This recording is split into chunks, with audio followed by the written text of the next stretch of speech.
if you're old enough to remember the cartoon Charlie Brown, there was the annual game where Lucy would hold the football and promise this year she'd hold it. Charlie would run up and kick it. She promised not to pull it away. Charlie would run up, she'd pull it away.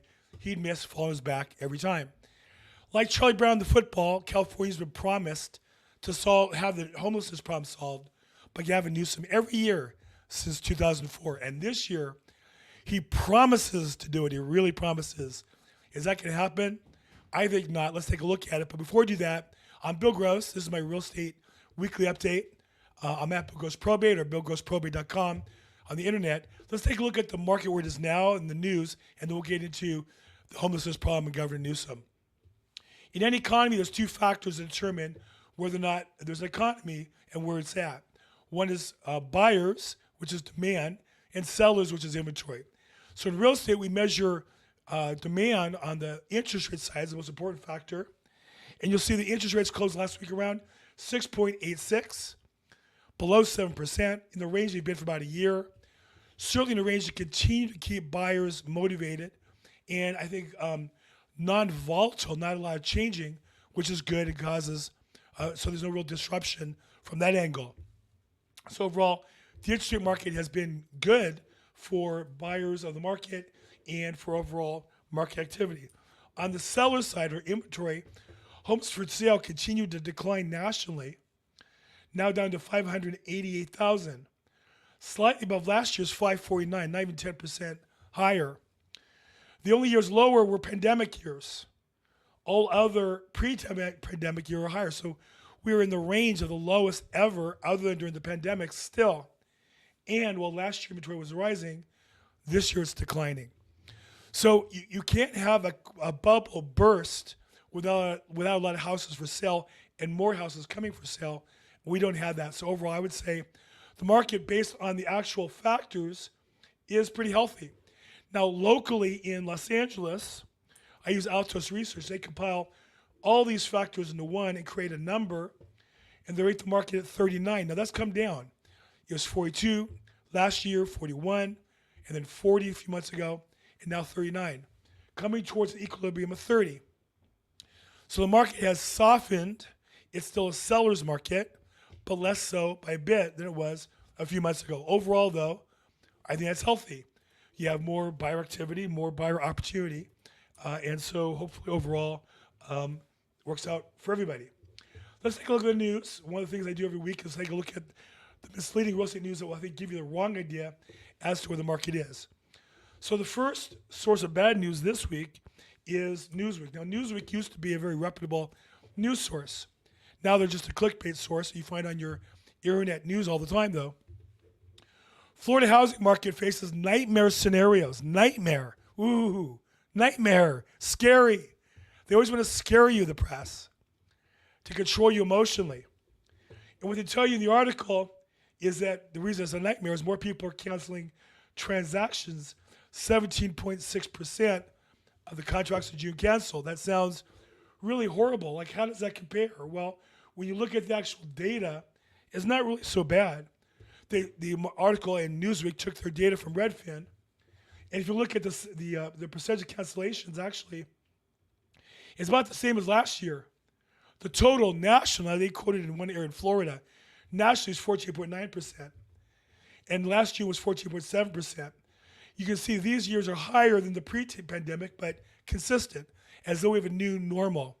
I would say with the pandemic ushered in, we're a lower quality market called wholesalers who are more likely to cancel.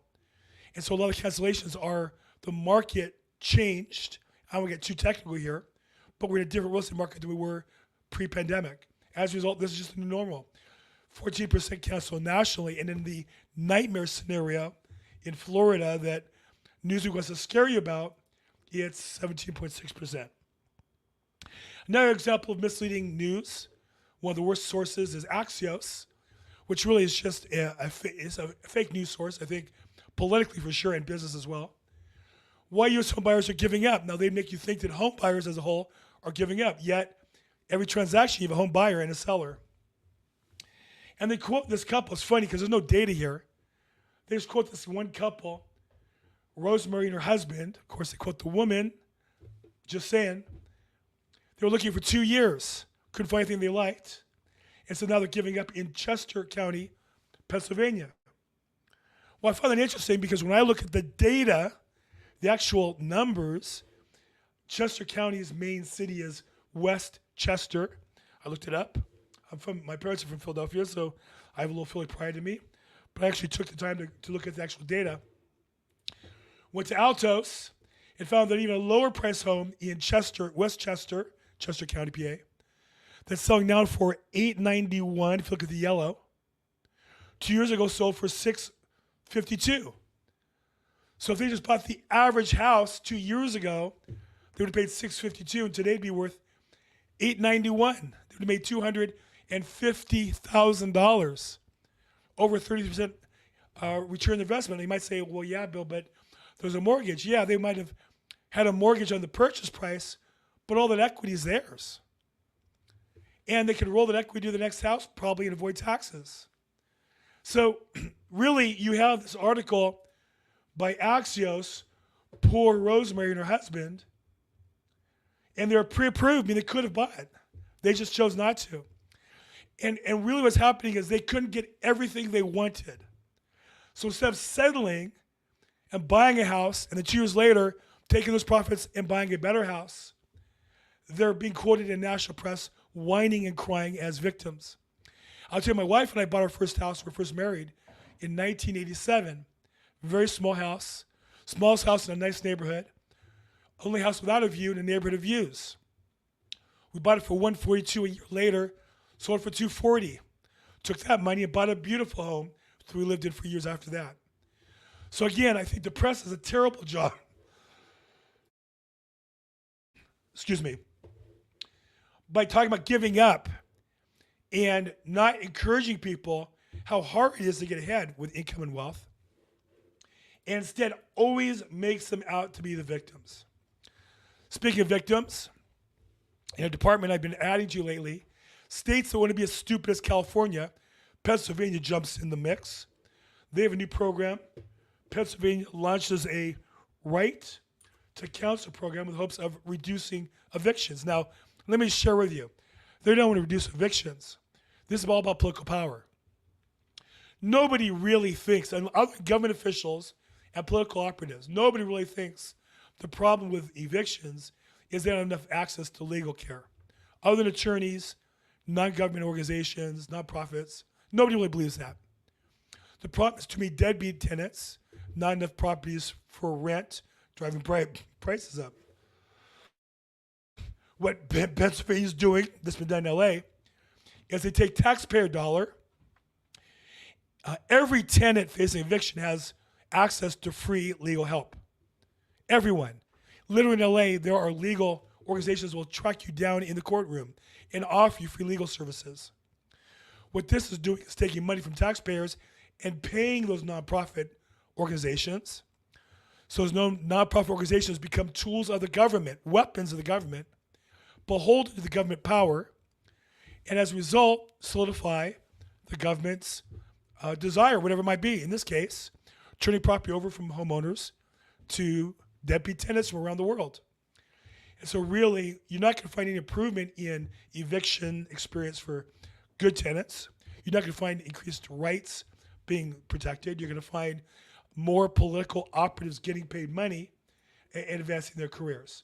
And it's just noteworthy that the current vice president and the previous president, Barack Obama, both kind of came from this nonprofit legal service approach. These are people who are groomed for political power. And if you like that, good, more for it. But let's not pretend we're helping tenants. Let's call it what it is. This is really the financing of the minor leagues of the Democratic Party. Okay, this news story came out, amazing. In Chico, California, in Northern California, we had this fire came out. And it turned out to be one of the largest fires in the history of California. And of course, people just, when they talk about, well, it's because of global warming, all this dry tinder, not enough rain, it's all because we need more electric cars, we need more windmills, and we need to drive less so politicians can fly around the world in their private jets to tell us to turn off our light bulbs. Turns out they arrest the guy who started the fire. What was the fire started by? A criminal who drives a car off a cliff, explodes, catches on fire. He runs away instead of reporting it. And then after a while, the fire's burning and it gets out of control. So one solution, rather than just global warming and me turning off my light bulbs, might be let's put criminals in jail. But again, that's a radical idea here in California.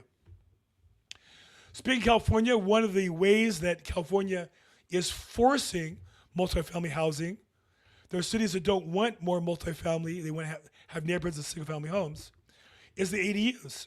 Because what happens is,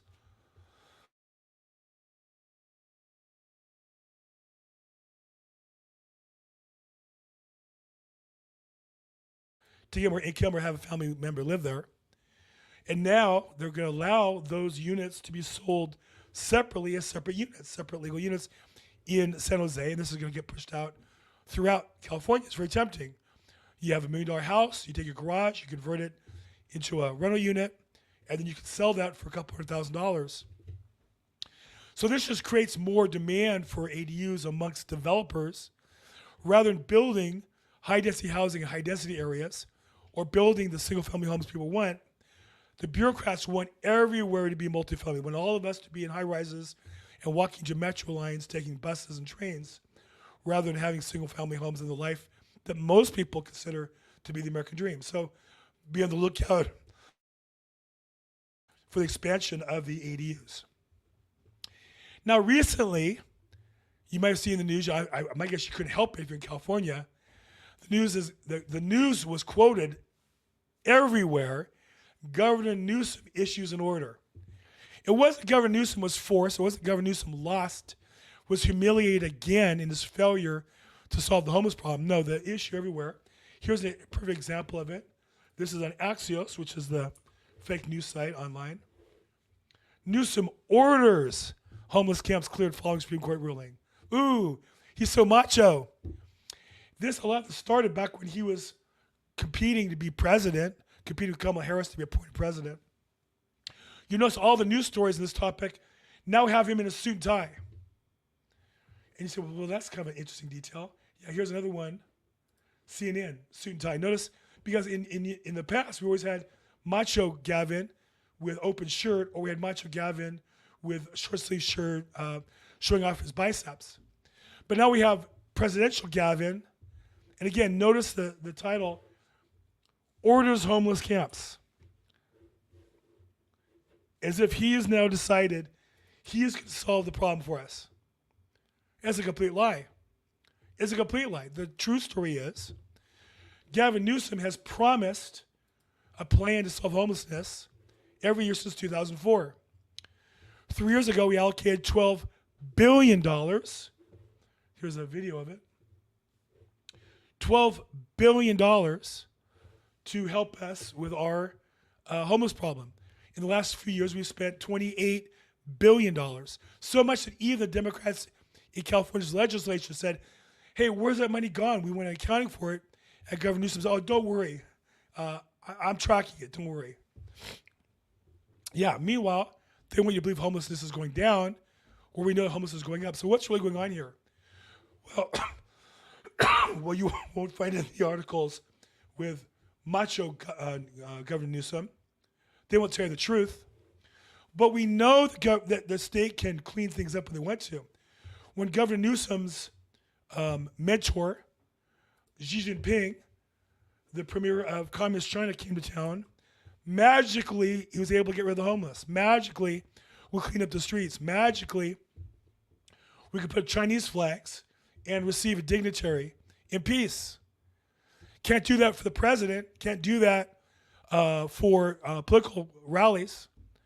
But magically, everything went smooth for Xi Jinping. It shows you that we have the laws on the books. It's about enforcing the laws that we do have. But it's worse than that. Because if you actually read the real story of what's happened, the Supreme Court overruled the state of California. There were cities that wanted to have laws saying you can't camp on the streets. We have those laws in the books in LA. LAPD, under the direction of our mayor, won't enforce those laws. So we have laws, but the city wants homelessness in LA. Some cities don't want homelessness, and they want to enforce the laws that allow them to remove the homeless. But Governor Newsom directed his legal department in Sacramento to sue those cities to prevent them from enforcing their local laws. The state was taking away the right of local cities to administer their own public property. And the cities fought that and appealed it and went to the state Supreme Court, and of course, where they're all Democrat, and appealed to the U.S. Supreme Court, where they won a handy decision overturning the state of California, saying no, cities can enforce laws that make it illegal for people to sleep in public property. It seems normal to most normal people. It's only political hacks that find that to be offensive or racist or somehow objectionable. And so it's not that Governor Newsom issued some order because he decided it's time to take control of the problem. It's that Governor Newsom is at the end of the rope and lost every appeal, denying California citizens the right to clean up messes in their cities. And what the press does is makes him look good by acting as though he's the one initiating the problem, the solution, when in reality, he's been the problem as governor for the last 7 years. Now, I know nothing's going to happen. On one hand, you have Governor Newsom now playing the good cop, and who we have playing the bad cop in Los Angeles, we have Karen Bass. And why would I say she's the bad cop? Well, she says strategy to just move people along from one neighborhood to the next or give citations instead of housing don't work.